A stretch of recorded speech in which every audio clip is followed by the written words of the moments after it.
Hai semuanya, ketemu lagi sama aku Hanifa. Apa kabar? Semoga kalian selalu sehat, selalu baik-baik ya. Nah teman-teman, ada gak sih dari kalian yang punya masalah dengan kulit wajah? Jadi aku mau sedikit berbagi pengalaman nih ya teman-teman.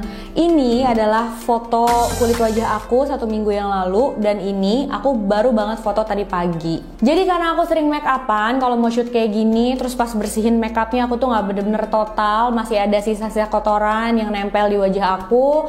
Akhirnya kulit wajah aku tuh jadi jerawatan teman-teman. Pasti kalian juga banyak nih yang mengalami sama kayak aku gini.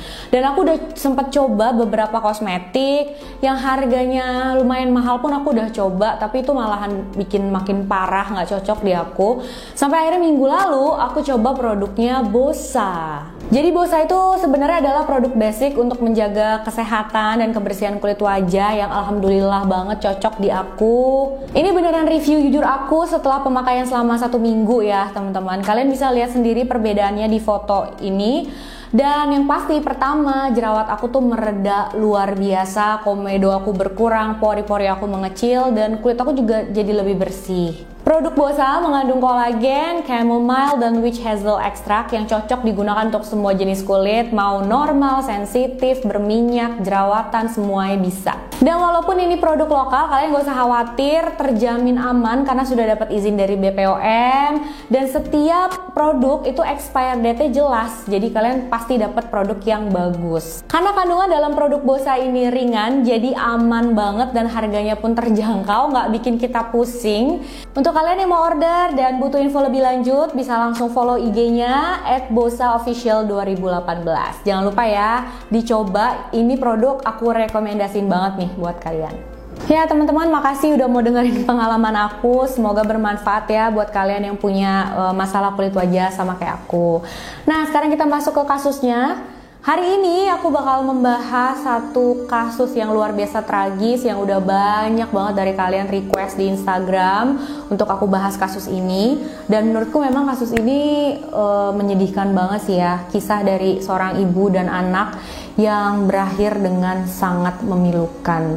Jadi gimana cerita lengkapnya? Langsung aja yuk kita bahas.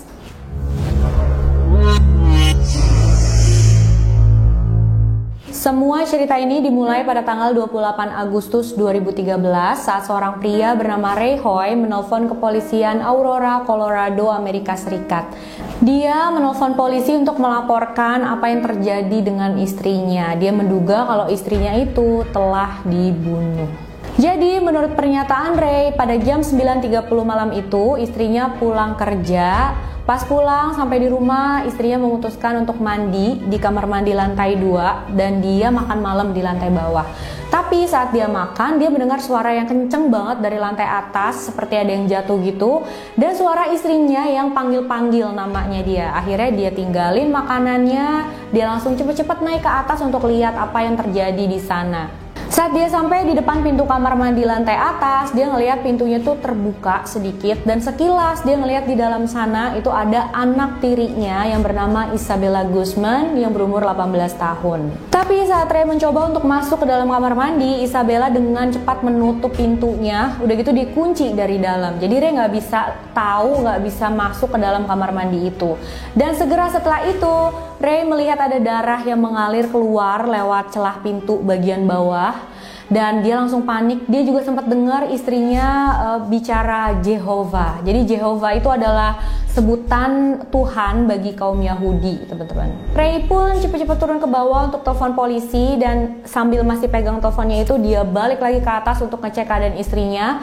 Dan saat dia sampai di atas, dia melihat pintu kamar mandi sudah terbuka. Dan di tengah-tengah pintu itu ada anak tirinya yang bernama Isabella tadi sedang memegang pisau. Dia berdiri di sana dan dia melihat istrinya sudah tergeletak di lantai tanpa busana sama sekali, berlumuran darah, dan di samping istrinya itu ada tongkat baseball. Tentu aja Ray nggak bisa berbuat apa-apa karena saat itu Isabella memegang pisau di tangannya. Jadi Ray cuma diam dan Isabella juga nggak ngomong apa-apa ke Ray. Dia bener-bener nggak bilang apa-apa. Dia cuma melewati Ray sambil ngeliatin Ray gitu dan dia pergi dari sana. Setelah Isabella pergi, Ray pun langsung mendekati istrinya. Dia coba menolong istrinya, dia lakukan CPR. Tapi saat itu dia bilang dia sudah menduga kalau istrinya itu memang sudah meninggal karena tatapan mata istrinya tuh sudah kosong. Saat polisi dan para medis sampai di sana, mereka menemukan istrinya Ray yang bernama Yoon Mi Hoi sudah dalam kondisi tidak bernyawa. Jasadnya dibawa ke rumah sakit untuk diautopsi. Hasil autopsi menunjukkan bahwa Yoon Mi Hoi sudah ditusuk sebanyak hampir 100 kali di bagian wajah dan lehernya. Tapi nanti di pengadilan terungkap kalau ternyata sebenarnya Yoon Mi Hoi itu sudah ditusuk sebanyak 151 kali. Dan setelah itu kepalanya dipukul menggunakan tongkat baseball.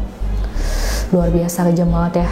Jadi hubungan antara Isabella dan ibunya Yoon Mi Hoi itu memang sudah bermasalah sejak lama. Aku nggak tahu ya pastinya kapan orang tua kandung Isabella bercerai, tapi yang pasti bercerainya pas dia masih sangat kecil, dan setelah orang tuanya bercerai, Isabella tinggal bersama ibunya. Tapi saat Isabella berumur 7 tahun, karena sikapnya dia yang sulit sekali dikendalikan, ibunya udah kewalahan, dia akhirnya mengirim Isabella untuk tinggal bersama ayahnya untuk beberapa lama aja, sampai akhirnya kembali lagi dan tinggal lagi nih sama ibunya. Di waktu-waktu sebelum pembunuhan, sikap Isabella terhadap ibunya tuh memang sudah sangat menjadi parah gitu ya. Dia pemarah, dia nggak punya rasa hormat sama sekali dengan ibunya. Dia bahkan sempat meludahi muka ibunya, ngata-ngatain ibunya. Bahkan sehari sebelum pembunuhan, ibu dan ayah tirinya Isabella sempat laporin dia ke polisi karena Isabella mengirimkan email kepada ibunya sendiri yang isinya mengancam. Jadi dia bilang, kamu akan membayar perbuatanmu. Entah yang dimaksud Isabella itu apa, tapi ada dugaan seperti ini. Jadi beberapa waktu sebelum kejadian naas yang menimpa Yoon Mi Hoi, seorang tetangga sempat lapor polisi.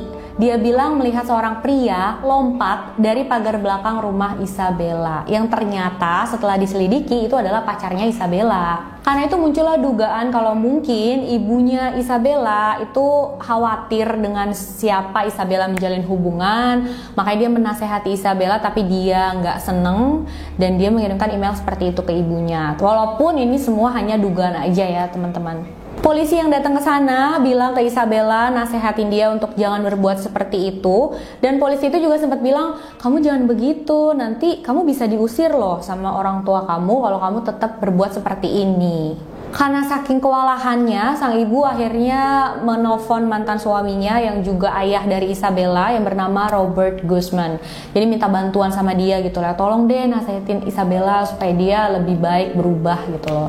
Hanya 3 jam sebelum pembunuhan itu terjadi, Robert datang ke rumah mantan istrinya itu untuk berbicara dengan Isabella anaknya. Dan dia memberi pernyataan seperti ini teman-teman. Aku datang untuk bicara dengan Isabella. Kami duduk di taman belakang sambil melihat pohonan dan binatang-binatang. Lalu aku mulai bicara tentang rasa hormat yang harus dilakukan seorang anak terhadap orang tuanya. Aku berusaha memberitahu bahwa dia harus patuh pada orang tuanya, bukan memberontak.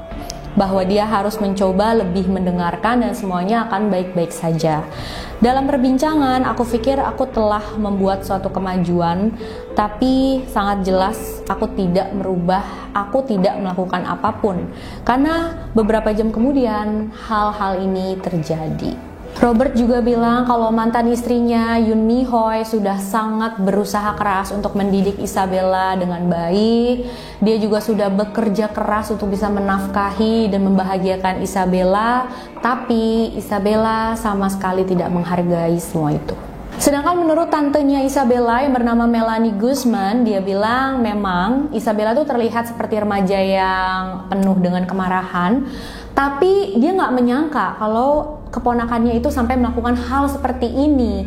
Karena dia bilang Yoon Mi Hoi itu sangat menyayangi anaknya Isabella dan sangat memanjakan dia. Saat polisi sampai di tempat kejadian, Isabella sudah pergi dari rumah membawa pisau yang menjadi senjata pembunuhannya. Ray bilang Isabella pergi menggunakan sports bra berwarna pink dan celana pendek berwarna hijau turkis. Gak butuh waktu lama, polisi akhirnya bisa menemukan Isabella gak jauh dari rumahnya, yaitu di satu tempat parkiran gedung perkantoran. Ada seseorang yang menelpon polisi pada jam 11.30 hari itu. Dia bilang dia melihat ada jasad di dalam sebuah mobil di parkiran itu. Tapi saat petugas polisi datang ke sana, mereka menemukan mobilnya. Di dalam mobil itu nggak ada jasad siapapun. Tapi beberapa item di dalam mobil itu meyakinkan polisi bahwa itu berhubungan dengan pembunuhan sebelumnya, yaitu pembunuhan pada Yoon Mi Hoi. Akhirnya beberapa petugas yang menyamar dikirim ke sana juga. Dan mereka menemukan si Isabella lagi mau keluar, lagi mau pergi dari parkiran tersebut. Akhirnya salah satu petugas yang sedang menyamar itu hampirin Isabella, coba ajak dia ngobrol. Lalu 2 petugas lainnya hampirin dia lagi, sampai ada 3 petugas yang mengepung dia dan mereka semua mengeluarkan senjata dan menyuruh Isabella untuk menyerah. Akhirnya Isabella pun tertangkap oleh polisi. Saat dia kabur, Isabella sempat datang ke satu kamar mandi wanita di sebuah minimarket. Dia cuci rambut di sana, dia ganti baju, dan dia sempat mengeluarkan pernyataan bohong ke salah satu karyawan minimarket di sana. Dia bilang dia habis diperkosa dan dia memohon untuk jangan laporin ke polisi.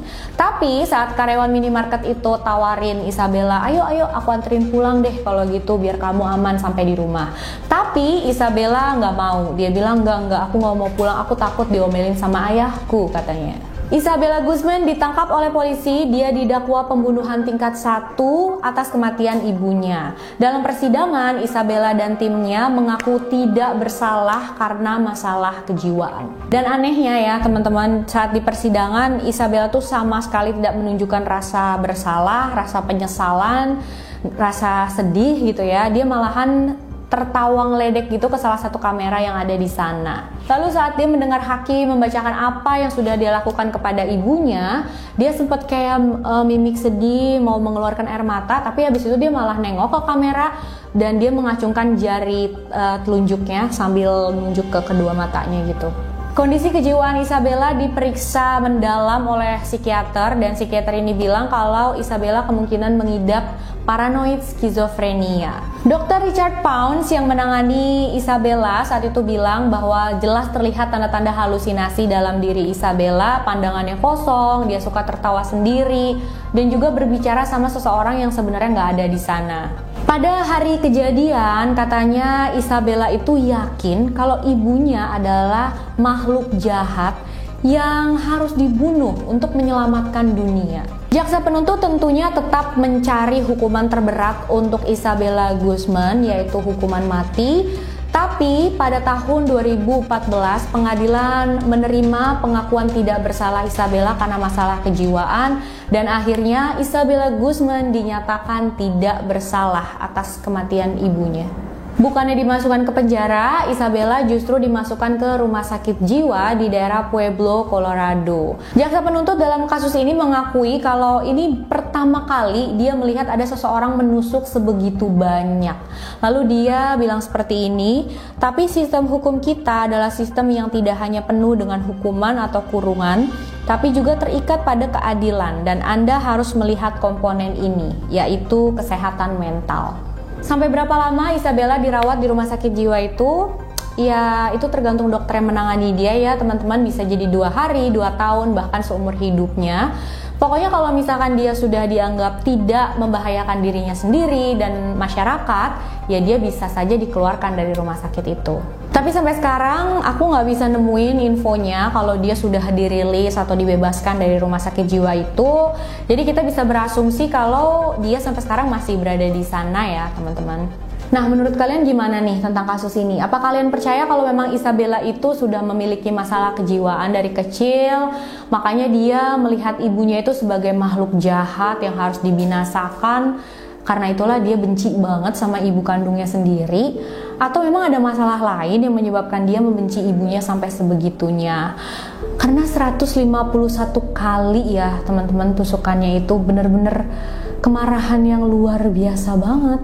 Jangan lupa tulis apa pendapat kalian ya teman-teman, aku pengen banget dengar. Makasih buat kalian yang udah saranin aku untuk bahas kasus ini. Makasih udah nonton video sampai akhir. Jangan lupa like, subscribe, dan share video ini sebanyak-banyaknya. Dan untuk kalian yang mau request kasus, langsung aja DM ke Instagram aku, Hanifah Story 92. Bye!